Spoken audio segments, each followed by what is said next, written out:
أصحابك يا نور الله الصلاة والسلام عليك يا خاتم النبيين وعلى آلك وأصحابك يا رحمة للعالمين الحمد لله رب العالمين والصلاة والسلام على سيد الأنبياء والمرسلين أما بعد فأعوذ بالله من الشيطان الرجيم بسم الله الرحمن الرحيم سامعین حضرات، حضرت علی المرتضیٰ شیر خدا قرب اللہ وجہ الکریم کی شان میں درس جاری ہے۔ 21 رمضان مبارک آپ کی یوم شہادت کا دن ہے، جب میرے آقا صلی اللہ تعالیٰ علیہ وآلہ وسلم ہجرت فرما کر مدینہ منورہ تشریف لائے تو تمام انصار اور مہاجرین کو ان کے درمیان اخوت یعنی بھائی چارے کا جو ہے وہ معاملہ قائم کیا۔ تو صحابہ کرام میں سے جو انصار تھے اور جو مہاجرین تھے ایک دوسرے کا بھائی بنایا۔ تو علی المرتضیٰ شیر خدا کرم اللہ وجہ الکریم روتے ہوئے آپ کی بارگاہ میں تشریف لائے اور اس کی یا رسول اللہ صلی اللہ علیہ وسلم تمام کو بھائی بھائی بنایا ہے، اخوت اور بھائی چارے کا جو معاملہ قائم کیا ہے، تو مجھے کس کا بھائی بنایا؟ مسلمانوں سنو، علی المرتضیٰ شیر خدا کی جو شان ہے اللہ تبارک و تعالیٰ نے کتنی بلند فرمائی۔ میرے آقا علیہ الصلوۃ والسلام نے ارشاد فرمایا، علی تم دنیا میں بھی میرے بھائی ہو اور آخرت میں بھی میرے بھائی ہو، اور اپنے سینے کے ساتھ لگایا۔ اور حضرت علی المرتضیٰ شیر خدا کرم اللہ وجہ الکریم کو چونکہ آپ چچا زاد بھائی بھی تھے، اس کے باوجود اپنے سینے کے ساتھ لگایا، فرمایا تو دنیا میں بھی اور آخرت میں میرا بھائی ہوگا۔ اور یاد رکھیے عرب کا یہ قانون ہے، ایک طریقہ ہے،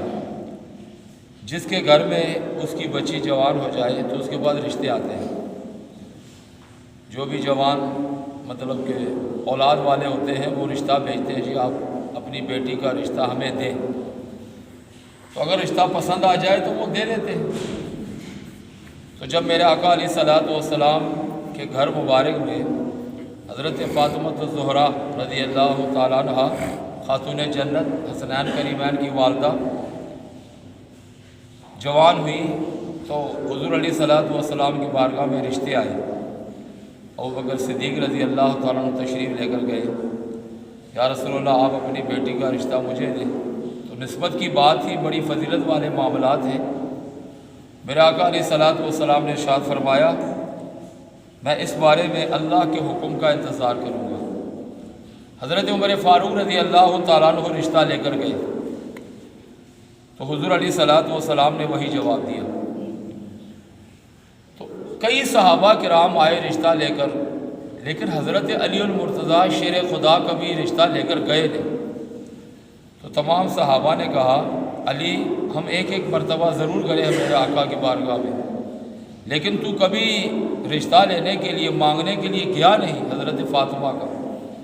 تو آپ فرمانے لگے کہ مجھے اس معاملے میں شرم آتی ہے، میں کبھی بھی ایسا نہیں کر سکتا کہ جا کر میں اپنے آقا سے رشتہ مانگوں، والد اور والدہ دونوں ہے نہیں، تو اسی لیے میں نہیں جا سکتا۔ لیکن پھر بھی تیار کیا صحابہ نے کہ جائیں ایک مرتبہ رشتہ تو مانگیں، لیکن شرم و حیا کا یہ عالم تھا۔ جب سرکار کی بارگاہ میں گئے تو خاموشی کے ساتھ وہاں بیٹھ گئے، عرض نہ کر سکے کہ یا رسول اللہ آپ اپنی بیٹی کا رشتہ مجھے دیں۔ تو چونکہ میرے آقا علیہ الصلوۃ والسلام کو اللہ تبارک و تعالیٰ نے غیب کی خبروں سے اطلاع فرما دیتا تھا،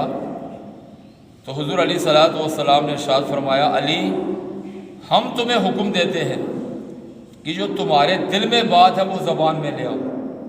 یعنی دل کے حالات کا بھی میرے آقا علیہ الصلوۃ والسلام کو معلوم تھا کہ علی کس لیے آیا ہے آج میرے پاس۔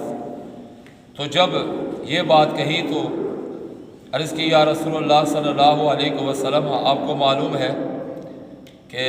قبیلے کے کئی لوگ آ کر آپ سے رشتہ مانگ چکے ہیں، میں رہ گیا تھا تو میں اس وجہ سے آپ کی بارگاہ میں تشریف یعنی آیا ہوں۔ تو حضور علیہ الصلوۃ والسلام نے ارشاد فرمایا، علی میں اس بارے میں اللہ کے حکم کا انتظار کروں گا، اگر اللہ نے مجھے حکم دیا تو اپنی بیٹی کا نکاح جو ہے وہ تیرے ساتھ کر دوں گا۔ بہرحال اللہ کی طرف سے حکم آیا تو حضور نبی کریم علیہ الصلوۃ والسلام نے آپ کا جو نکاح ہے وہ حضرت فاطمہ الزہرا خاتون جنت رضی اللہ تعالی عنہا کے ساتھ کر دیا۔ اور محترم اسلامی بھائیوں، یاد رکھیے حضور نبی کریم علیہ الصلوۃ والسلام کے ساتھ نسبت رکھنے والی چیز دنیا میں جہاں کہیں بھی ہو ہم اس کا احترام کرتے ہیں۔ آج گلی گلی، نگر نگر اور کون سا ایسا علاقہ ہے جہاں پہ سید زادہ نہ ہو؟ سید ہمیں ہر جگہ ملے گا، تو ان کی نسبت جو ہے وہ حضرت فاطمہ اور حضرت علی المرتضیٰ اور حسنین کریمین کے ساتھ ہے۔ تو اسی لیے جہاں کہیں بھی سید زادہ آپ کو نظر آئے یا ملے، ادب و احترام ان کا بہت ضروری ہے۔ یہ نہ ہو کہ آپ بے ادبی کریں اور آپ کے اعمال جو ہے وہ، کیونکہ ایک سید کی بے ادبی کرنا دراصل اس کی بے ادبی نہیں کرنا، بلکہ پوری جو آل میرے آقا علیہ الصلوۃ والسلام سے لے کر علی المرتضیٰ شیر خدا اور فاطمہ الزہرا سے لے کر ہم تک پہنچی ہے، یہ وہی ایک اہل بیت ہے جس کا احترام ہم پر لازم ہے۔ تو محترم اسلامی بھائیوں، اللہ تبارک و تعالیٰ کرے کہ ہمیں ان کے نقش قدم پر بھی چلنے کی توفیق عطا فرمائے، کیونکہ ان سید زادوں نے کرب و بلا کے مقام پر جس طرح قربانیاں پیش کی، حضرت علی المرتضیٰ شیر خدا نے جس طرح دین اسلام کے لیے قربانیاں پیش کی، یہاں تک کہ حضرت حسین رضی اللہ تعالیٰ عنہ سجدے کی حالت میں شہادت، اور حضرت علی المرتضیٰ شیر خدا نماز کی حالت میں، سجدے کی حالت میں آپ نے بھی جامع شہادت یعنی ابن ملجم، یہ شقی القلب اور خناس اور جہنمی کتا، اس نے حضرت علی المرتضیٰ شیر خدا پر حملہ کیا، جس کی وجہ سے آپ نے جامع شہادت جو ہے وہ نوش فرمایا۔ 21 رمضان مبارک آپ اس دنیا سے مطلب کہ وفات کر گئے، انتقال کر گئے، ابن ملجم کے وار کرنے کی وجہ سے فجر کی نماز میں اس بدبخت نے آپ پر حملہ کیا، اور اس کے بعد پھر اس کو مطلب کہ پکڑا گیا۔ پکڑنے کے بعد حضرت علی المرتضیٰ شیر خدا ابھی زندہ تھے،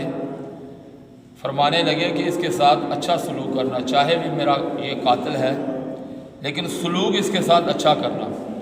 بعد حضرت حسن رضی اللہ تعالیٰ عنہ نے مطلب کہ اس کو واصل جہنم کیا۔ تو محترم اسلامی بھائیوں، حضرت علی المرتضیٰ شیر خدا کرم اللہ وجہ الکریم کی دین اسلام کے لیے کتنی قربانیاں ہیں، کس قدر میرے آقا علیہ الصلوۃ والسلام کا ساتھ دیا۔ تو روایات کے اندر یہی آتا ہے کہ بچوں میں سب سے پہلے اسلام قبول کرنے والے حضرت علی المرتضیٰ شیر خدا کرم اللہ وجہ الکریم کی ذات مبارکہ ہے۔ یعنی ابھی آپ 13 سال یا 12 سال یا 10 سال کی عمر میں تھے کہ آپ نے حضور علیہ الصلوۃ والسلام کے لائے ہوئے اسلام کو قبول کیا، دارہ اسلام میں آئے اور مسلمان ہوئے، اور تا دم آخر اسی پر قائم دائم رہے۔ کئی غزوات میں آپ نے حصہ لیا، بہت سے کافروں کو واصل جہنم کیا،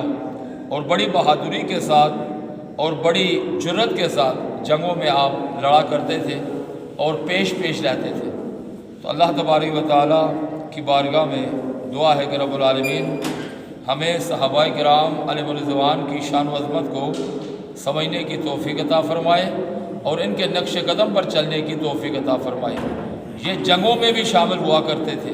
یہ محنت بھی کیا کرتے تھے، یہ نمازیں بھی پڑھا کرتے تھے۔ ایک صحابی ایسا نہیں تھا 1,04,000